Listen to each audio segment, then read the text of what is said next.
ओ बुड्ढे, पैसे निकाल। हाँ मैडम जी, 1 मिनट अभी देता हूँ। अरे पापा, मैं बात करती हूँ 1 मिनट। ऐसे कोई भी दुकान पे आएगा पैसे दे दोगे क्या? ना पूछा ना कुछ। मैं बात कर रही हूँ। कौन हो आप तीनों? और इस तरह मेरी दुकान पर आकर मेरे पापा से इस तरह पैसे कैसे मांग सकते हो? अरे भाई, मैं जानती हूँ कि हमारी दुकान है, पर हर महीने मेरे पापा एमसीडी में पैसे भर के आते हैं। दफ्तर में खुद जाती हूँ उनके साथ, लेकिन वहाँ से इस तरह लोग तो नहीं आते पैसे मांगने। आप लोग हैं कौन? ओ बेटा, जब 4 बड़े बात कर रहे हो तो बीच में नहीं बोला करते। और आपके पापा को बहुत अच्छे से पता है कि किस बात के पैसे मांग रहे हैं और किस बात के नहीं। ये जो आप दुकान लगा के बैठे हो ना, जिससे आपकी कॉलेज की फीस जाती है, हमारी वजह से लगी हुई है, तो अपना हक मांगना है और कुछ नहीं। पर ये तो लूट है ना। आप इस तरह आकर हमसे पैसे नहीं मांग सकते। आप हो गए सरकारी अफसर, लेकिन इस तरह तो कोई सरकार भी नहीं बोलती है पैसे वसूलने के लिए। ये तो गुंडागर्दी है ना। आप लोगों को हम लोगों के साथ ऐसा नहीं करना चाहिए। हम गरीब लोग हैं, रोज मेहनत करते हैं तो खाते हैं। आप उसमें भी हमसे मेहनत की गई कमाई इस तरह लूट के ले जाओगे तो फिर ऐसे ठीक थोड़ी ना है। ओ, बच्ची है ना, बच्ची बन के रह, ज़रा बहस करने की जरूरत नहीं है। तेरे पापा हमेशा पैसे देते हैं और आज भी पैसे देंगे। जब उनको दिक्कत नहीं है, तू क्यों आ रही है बीच में? फालतू का टाइम नहीं हमारे पास, और भी लोग हैं, उनसे पैसे लेने होते हैं। अरे अंकल, आप पैसे दो ना, क्यों दिमाग खराब कर रहे हो हमारा? अरे तो चुप कर, तुझे याद नहीं है? इन लोगों ने तो हमारी दुकान लगवाई थी, मेरे को देने दे पैसे। 1 मिनट अंकल जी, आपकी बेटी ठीक तो कह रही है? क्या जरूरत है आपको इन लोगों को पैसे देने की? और ये लोग पैसे मांग क्यों रहे हैं? ये लोग क्या एमसीडी से हैं कोई? हाँ, जो उन्होंने मुंह खोल के पैसे मांगे और आप देने लगे? हाँ भाई, किस हक से पैसे मांग रहे हो आप लोग? एमसीडी से आए हो क्या? हाँ, एमसीडी से ही है हम लोग, और हमारा हक बनता है इनसे पैसे मांगने का। ज्यादा बीच में बकवास करने की जरूरत नहीं है। मेरा और इस बुड्ढे का मामला है, बीच में बोलने की जरूरत नहीं है। कोई भी आ जाता है ज्ञान देने। अरे देखो ना कौन है, पैसे लो और चलो। अच्छा, तो एमसीडी से हैं आप लोग? तो अंकल जी, जितना मुझे याद है, आपने अपने प्रेस की दुकान को लाइसेंस करवा रखा है ना एमसीडी में, है ना? हाँ हाँ, ये इस दुकान का लाइसेंस बना हुआ है हमारा। हाँ, तो बस फिर जब आपकी दुकान लाइसेंस्ड है तो फिर आपको एमसीडी को पैसे देने क्यों? दोबारा हर महीने चालान भरते तो आप। और आप लोग काय बात की एमसीडी में काम करते हो? आपके पास इतना भी रिकॉर्ड नहीं है कि कौन सी दुकान रजिस्टर्ड है कौन सी नहीं? उस दुकान पे जाके चालान लीजिए ना, जो एमसीडी में रजिस्टर्ड नहीं है, जिनका लाइसेंस बना हुआ है, जो हर महीने चालान भर रहे हैं, उनसे दोबारा पैसे मांगने का क्या मतलब है? ए, तू है कौन? है कौन तू? तो बीच में जो इतना बोल रहा है, तेरी दुकान है ये? नहीं जी, मेरी दुकान तो नहीं है, लेकिन ये अंकल जी मेरे दुकानदार भाई लगते हैं रिश्ते में, क्योंकि हमारी भी इसी सड़क पे दुकान है ना पीछे। तो मुझे ऐसा लग रहा है कि दुकानदारों के साथ अगर नाइंसाफी हो रही है तो मुझे भी आवाज़ उठानी चाहिए। तो मैं आवाज़ उठाऊंगा। आप लोग अगर गलत तरीके से पैसा मांगेंगे तो मैं आवाज़ उठाऊंगा और बीच में बोलूंगा, और अंकल जी कोई ज़रूरत नहीं है लोगों को पैसा देने की। अरे ऐसे कैसे पैसा मांग लेंगे ये लोग जब एमसीडी को पैसा भरा जा रहा है? तो कल को तो भाई ये मेरी दुकान पर भी आ जाएंगे तो मुझे भी आवाज़ तो उठानी पड़ेगी ना। और मैं तो उनको एक फुटी कौड़ी नहीं दूंगा, क्योंकि मेरी दुकान भी एमसीडी से लाइसेंस्ड है। बेटा अभी तक तो नहीं आए थे, लेकिन अब जरूर आ जाएंगे। मैडम, मेरे को सारा मैटर समझ में आ रहा है। ये पता है क्यों हीरो बन रहा है? या बुड्ढे की बेटी पसंद है, इसको और कुछ नहीं है। हीरो बन रहा है इसके आगे, ताकि बात बना के बाद में रिश्ता कर लूं, है ना? हाँ, दुकान खुद की और हमसे हट रहा है। इसको शायद पता नहीं है कि 2 मिनट लगेंगे इसकी दुकान हटवाने में, जो यहाँ पे खड़ा होकर बहस कर रहा है और हमारे काम में दखल अंदाजी कर रहा है। अगर चाहता है ना कि तेरी दुकान तक हम लोग ना पहुंचे और तेरी दुकान ना उखड़वाए, तो चुपचाप ना खड़ा रहे या चला जाए यहाँ से। चैलेंज कर रहा हूँ आप लोगों को, अगर हिम्मत है ना तो आ जाना मेरी दुकान पर चलाना हटने के लिए, फिर मैं तुम्हें बताता हूँ। पक्की दुकान है एकदम, आसानी से तोड़ भी नहीं पाओगे, और लाइसेंस अलग बनवा रखा है, और जान पहचान मेरी भी है।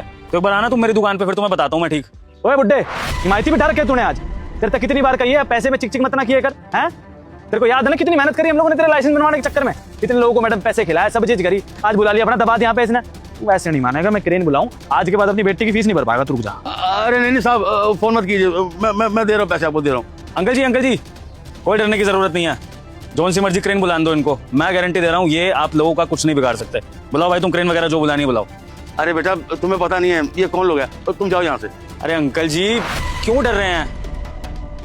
आपको पता नहीं है अंकल जी, ये लोग आपको पागल बनाते हैं आपकी भोली सूरत देखकर। अब अंकल जी आप ज्यादा पढ़े लिखे तो हैं नहीं, आपको चीजों के बारे में पता नहीं है, इसलिए ये लोग आप जैसे भोले भाले दुकानदारों को ढूंढते हैं और उन्हें पागल बनाते हैं, उन्हें डराते हैं, क्योंकि इनको पता है कि आप लोग डर जाएंगे। अरे आपकी बेटी आपके साथ खड़ी है, एजुकेटेड है, वो आपको समझा रही है, बात को समझिए ना। और मैं भी यहाँ पर खड़ा हूँ तो मैं भी कुछ सोच समझ के बोल रहा हूँ। मैं क्यों चाहूंगा आपकी दुकान बंद हो जाए, है ना?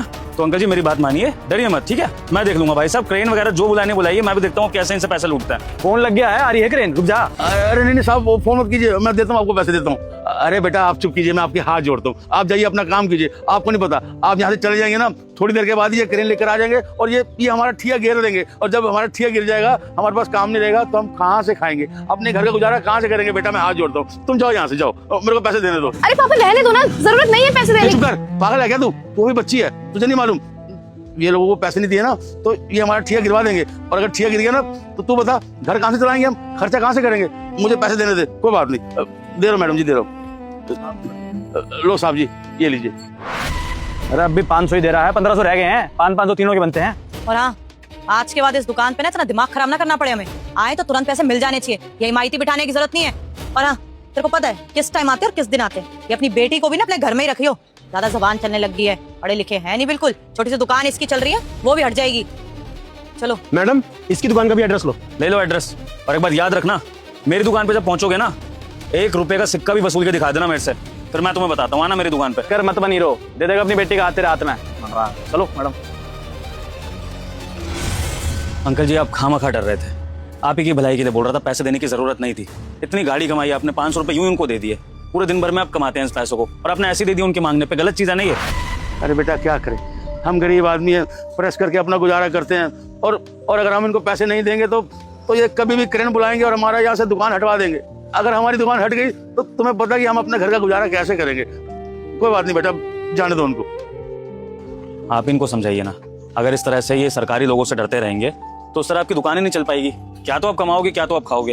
इनको बोलिए, डरने की जरूरत नहीं है, लड़ना सीखिए ऐसे लोगों से। वही तो मैं पापा को समझाने की कोशिश करती हूँ भाई साहब, लेकिन मेरे पापा है कि हर किसी से डर जाते हैं। पापा को लगता है कि बस जेब से पैसे निकालो और सामने वाले का मुंह बंद कर दो। पापा बहुत मेहनत से कमाए जाते हैं, पूरा दिन धूप में रहकर, गर्मी में रहकर आप प्रेस करते रहते हो। कितने कपड़े प्रेस किए होंगे आपने, तब जाके 500 रुपए बने होंगे और आपने झट से निकाल के उनको दे दिए। ऐसे इतना नहीं डरा करते। चलो कोई बात नहीं बहन, तुम मुझे बस एक चीज क्लियर कर दो, ये सब जो हो रहा है तुम इसके अगेंस्ट हो ना? हाँ, मैं तो इस चीज के बिल्कुल खिलाफ हूँ। कल को तुम्हें आवाज उठाने का मौका मिले, उठाओगी ना? हाँ हाँ, बिल्कुल उठाऊंगी। मैं तो ऐसे लोगों के विरुद्ध जाके लड़ाई भी लड़ूंगी। बस ठीक है, मुझे इतना ही जानना था। कोई बात नहीं अंकल जी, हो सकता है कि आज के बाद आपको कभी कोई परेशान करने ना आए। ठीक है साहब। सर, बुलाया आपने हमको? हाँ जी, बुलाया था। आपके लिए एक सरप्राइज है। प्राइस? क्या सरप्राइज सर?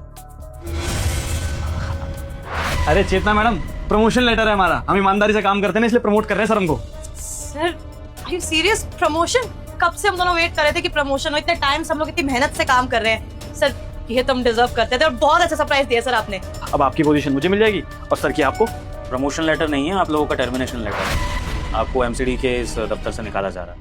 मिनट सर, आप मजाक करें ना सर, मजाक कर रहे हैं ताकि हम थोड़ा घबरा जाए और फिर खोल के देखेंगे तो और ज्यादा खुश होंगे।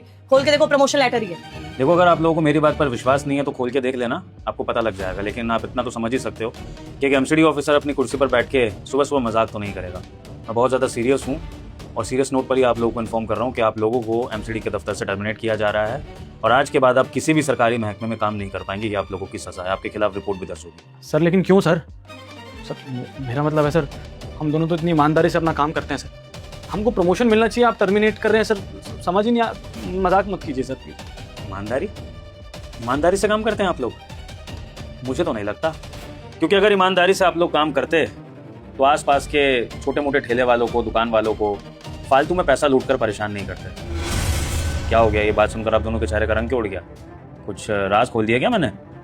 हाँ, लगता है आप लोग बिल्कुल ही स्तब्ध हो गए हैं, आपको समझ में नहीं आ रहा है कि क्या बोले। दरअसल मैं बताता हूँ, वो जो प्रेस वाले पे आप 2 दिन पहले लूट मचा रहे थे ना पैसों की, आपको याद होगा, तो वहाँ पर एक आदमी आपसे बहस कर रहा था, वो मैं ही था। पहचाना आपने? नहीं पहचाना? हाँ, मास्क इसलिए तो पहना था मैंने ताकि आप लोग मुझे ना पहचान पाओ और आपकी सच्चाई मैं आम आदमी बनकर देख पाऊँ और समझ पाऊँ कि किस तरह से हमारे एमसीडी कर्मचारी गरीब लोगों को परेशान करते हैं। तो इसलिए ये सब देखने के बाद मैंने फैसला किया है अपनी अथॉरिटीज़ में बात करके कि आप जैसे ऑफिशियल्स को जल्द से जल्द सरकारी महकमे से निकाला जाए, क्योंकि आप लोगों की वजह से सरकार बदनाम होती है, लोग परेशान होते हैं और शहर का सिस्टम बिगड़ता है। तो इसलिए अभी के अभी आप लोगों को टर्मिनेट किया जा रहा है। Get out. सर वो गलती हो गई सर। सर वो नई जॉब लगी थी सर, नया पैसा देखा, थोड़े से लालच में आ गए। आप तो उम्र जानते हैं ना सर, इस उम्र में इंसान सर भटक जाता है सर। वही हो गया सर, माफ़ कर दीजिए मैम। सर मैं रिस्पॉन्सिबिलिटी लेती हूँ, आज के बाद हम ऐसा कुछ नहीं करेंगे सर। अब उसकी तो नई जॉब है सर और इतनी मुश्किल से सरकारी जॉब मिलती है। गलती होगी सर, हम दोनों भाग गए थे इसलिए हमसे ऐसी गलती हो गई। आज के बाद हम ऐसा कुछ नहीं करेंगे। प्लीज सर, एक लास्ट वार्निंग दे दीजिए, उसके बाद हम नहीं करेंगे। गलती ना आपके माँ बाप से हुई है। आप लोगों को ये झूठी उम्मीद देकर कि एक बार सरकारी नौकरी लग गई तो जिंदगी भर कुछ भी करते रहो, वो सरकारी नौकरी आपसे कुछ छीन नहीं सकता है। लेकिन आप दोनों एक बात जान लीजिए, ये नया ज़माना है, नई सरकार है और ये नई सदी है। यहाँ पर सरकारी नौकरी को भी उतने ही ध्यान से निभाना पड़ता है जितने ध्यान से एक प्राइवेट नौकरी करी जाती है। क्योंकि जैसे प्राइवेट नौकरी में खतरा होता है ना कि आपने एक गलती करी तो बॉस आपको बाहर कर सकता है, भले ही आप 10 साल का एक्सपीरियंस क्यों ना लेकर बैठे हो। ऐसे ही अब सरकारी नौकरी में भी रूल्स आने लगे हैं कि अगर सरकारी एम्प्लॉय किसी भी तरह की गलती करेगा, घूसखोरी करेगा, बेईमानी करेगा और अगर वो पकड़ा जाए तो सरकार पूरा अधिकार रखती है उसको बर्खास्त करने का और उसको आगे से किसी भी सरकारी महकमे में काम ना करने दे, ये फरमान जारी करने का। तो इसलिए आप दोनों ये सज़ा भुगतेंगे और अब आप किसी भी सरकारी दफ्तर में तो काम नहीं कर पाएंगे। तो प्लीज़ जाइए यहाँ से, मेरा टाइम मत वेस्ट करिए। आप लोग अपनी नौकरी खो चुके हैं। प्लीज एक लास्ट चांस दे दीजिए ना, मैं बोल तो रही हूँ आगे से हम ऐसा नहीं करेंगे। देखिए, अगर आप दोनों मेरी बात प्यार से नहीं समझेंगे तो मैं एक कॉल मिलाकर ना यहाँ पर सीबीआई इंक्वायरी बैठा दूंगा। फिर आप और आपके जैसे कई ऑफिशियल्स पकड़े जाएंगे और फिर आप न्यूज़ में भी आएंगे और उसके बाद तो आप सरकारी क्या किसी प्राइवेट जॉब के भी लायक नहीं रहेंगे। तो बेहतर है कि चुपचाप इस ऑफिस से निकल जाइए। आपके घरों के बारे में सोच रहा हूँ, इसलिए इस बात को मैं ऊपर तक नहीं लेकर गया हूँ और अपने तक ही रखा है। तो प्लीज़ लीव माई ऑफिस, और अगली बार कोई भी नौकरी करें तो ईमानदारी से करें और ये बात अपने सहन में डाल लें कि सरकार जनता की सेवा के लिए बनी है, जनता को लूटने के लिए नहीं। Got it? Got it sir.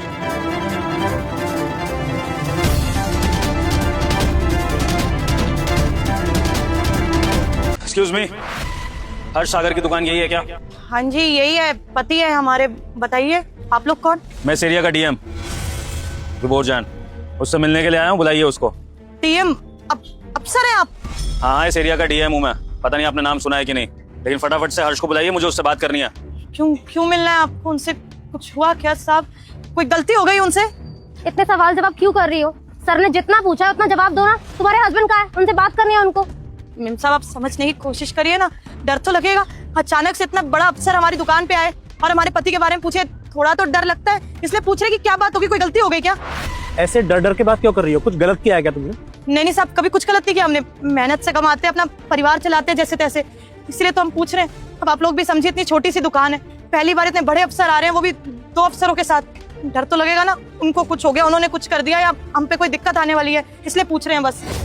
ये जरूरी नहीं है कि आप लोगों से कुछ गलती हुई हो या कुछ हुआ हो तभी यहाँ पर एक अफसर एक चाय वाले को पूछने आएगा। कुछ और भी बात हो सकती है।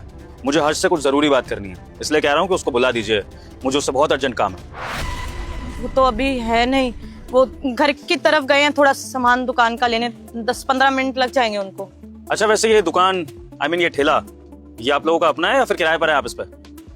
नहीं सब किराए का नहीं है, मेहनत से हमने अपना बनाया अभी कुछ टाइम पहले। सब इसे मत हटाना मेम साहब, हम हाथ जोड़ के विनती कर रहे हैं। बहुत मेहनत से चलाते हैं हम लोग और इसी से हमारी रोजी रोटी चलती है, पूरा परिवार चलता है। इसे मत हटाना। मैंने कहा कि मैं आपका ठेला हटवाने की बात कर रहा हूँ। हाँ, तो जब मैंने ऐसा नहीं कहा है तो ऐसा समझने की कोई ज़रूरत नहीं है। मुझे आपका ठेला हटवाने में कोई इंटरेस्ट नहीं है, मुझे सिर्फ हर्ष से मुलाकात करनी है और मेरे पास इतना टाइम नहीं है कि मैं आपके पति का वेट करूँ। तो एक काम करिए, जैसे ही आपका पति यहाँ पर आए उसको बोल दीजिए कि इस एरिया के डीएम ऑफिस पहुँच जाए। एड्रेस नहीं पता होगा तो किसी से पूछ लेगा। ठीक है साहब, अभी आ जाएंगे ना वो, तो हम दुकान बंद करके हम और वो पहुंच जाएंगे आपके ऑफिस। आपको उनके साथ नहीं आना है, मुझे सिर्फ हर्ष से मुलाकात करनी है, सिर्फ हर्ष से और किसी से नहीं। तो उसको बोलिएगा कि टाइम से 6 बजे तक डीएम ऑफिस पहुंच जाए, क्योंकि उसके बाद मैं अवेलेबल नहीं होता हूँ किसी से भी मिलने के लिए। Got it? और एक बात और, हर्ष को समझा दीजिएगा कि बिल्कुल अकेला और निहत्था आए मुझसे मिलने, किसी को भी साथ लेकर ना आए, वरना उसके लिए अच्छा नहीं होगा। अब अकेले हम नहीं तो आस पड़ोस का कोई भेज देते। ठीक है, इंतजार कर रहा हूँ मैं आपके पति का, भेज दीजिएगा। चलिए। अरे क्या हुआ? कैसे परेशान बैठी हो? अरे आप बताइए क्या कर दिया आपने? हमने क्या किया? हम तो घर पे अभी बच्चा लोगों को चाय पिला के आ रहे हैं। 3 ऑफिसर आए थे हमारी दुकान पर, आपका पता ढूंढ रहे थे, आपके बारे में पूछ रहे थे। हम तो घबरा ही गए। क्या करके आए आप? पुलिस ऑफिसर हमसे मिलने के लिए आए थे, हम तो कुछ नहीं किए। अरे हमें क्या पता, आके वो कह रहे थे कि डीएम ऑफिस में भेज देना, नहीं पता हो तो आ जाए। हमको लग रहा है वो ठेला हटवाने आए होंगे, पक्का बात करने आए होंगे। अरे नहीं, हमने उनसे पूछा कि क्या बात होगी, कोई दिक्कत होगी, कुछ गलती हो गई। कहते नहीं, हमने बोला भी ठेला मत हटाना। कहते ठेला हटाने की बोली थोड़ी, ठेला हटाने की नहीं कह रहे, कुछ गलती हुई, कुछ करके तो नहीं आए, किसी को मार दिया हो या झगड़ा कर लिया हो। हमें तो कुछ समझ नहीं आ रहा है। जब से वो आए ना तब से हमारा सरदर्द सा होने लग गया। आपको बुलाया है डीएम ऑफिस में, वो भी अकेले। हमने बोला कि हम साथ में आया था तो मना कर दिया, हमने बोला पड़ोसी को भेजते तो उसका भी मना कर दिया। पता नहीं क्यों अकेले बुलाया आपको। पक्का ठेला हटाने की ही बात करेंगे और कुछ नहीं है, तभी हमको अकेले बुला रहे हैं। औरत जात थोड़ा सा गुस्सा कर देती है ना, शोर मचाओगी तुम। हम हो के आते हैं, तुम परेशान मत हो, कर लेंगे कुछ ना कुछ, टेंशन मत। संभल के। सर जी बुलाया था आपने, वो हमारे ठेले पे आए थे, आप हमारी बीवी से मिलके गए थे। अच्छा, तुम ही हो क्या हर्ष सागर? जी सर जी हम आपके आगे हाथ जोड़ रहे हैं सर जी, हमारा वो ठेला मत हटवाइए। हमारे तो छोटे छोटे बच्चे हैं, आप हमको वो कच्ची पर्ची बना के दे दीजिए, हम महीने के महीने चलान भरते रहेंगे एमसीडी वालों को। हम तो भाई मत सर जी, हमारा परिवार उजड़ जाएगा। तुम दोनों मियाँ बीवी एक ही तरह की बात क्यों करते हो? मैंने तुम्हारी बीवी को भी यही समझाया था कि मुझे तुम्हारा ठेला हटवाने में कोई इंटरेस्ट नहीं है। अब तुम भी आकर यही बातें करने लगे। भाई अगर मुझे तुम लोगों के चाय के ठेले को हटवाना ही होता तो फिर मैं अपने कांस्टेबल को भेज के हटवा देता। मुझे वहाँ पे खुद आने की क्या ज़रूरत थी भाई? सर जी, मुझ जैसे गरीब से आपको क्या ही काम पड़ेगा, यही करवाना होगा सर जी। बन रहा होगा किसी का बड़ा बिल्डिंग, किसी अमीर आदमी का घर, इसलिए हटवा रहे होंगे। सर जी हाथ ही जोड़ सकते हैं आपके सामने, इससे ज़्यादा तो कुछ नहीं कह सकते। मानता हूँ भाई कि कुछ सरकारी अधिकारी प्राइवेट कॉन्ट्रैक्टर्स के साथ मिलके गरीबों की रोजी रोटी छीन लेते हैं, उनके घरों को रौंद देते हैं, लेकिन मैं उस तरह का अधिकारी नहीं हूँ भाई। मुझे गरीबों का हक मारने में कोई इंटरेस्ट नहीं है। मैं ईमानदारी से चलना चाहता हूँ और जहाँ पर मुझे अवैध बिल्डिंग या अवैध दुकानें दिखेंगी मैं सिर्फ उन्हीं को तोड़ने की बात करूँगा और उन गरीबों के लिए भी कुछ ना कुछ इंतजाम करूँगा। तो तुम इस बात की चिंता मत करो, मुझे तुम्हारे ठेले को हटवाकर कोई बिल्डिंग वगैरह कुछ नहीं बनवाना है, समझे? सर जी वो झुग्गी में रहते हैं, यहाँ रेडी लगा लेते हैं, कभी भगवान ने चाहा तो पक्का मकान बनाएंगे अपना।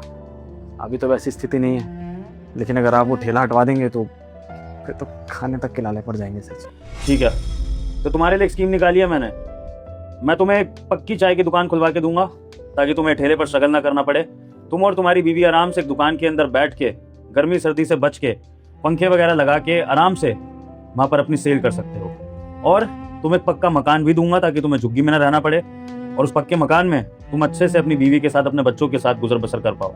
कैसी लगी ये स्कीम?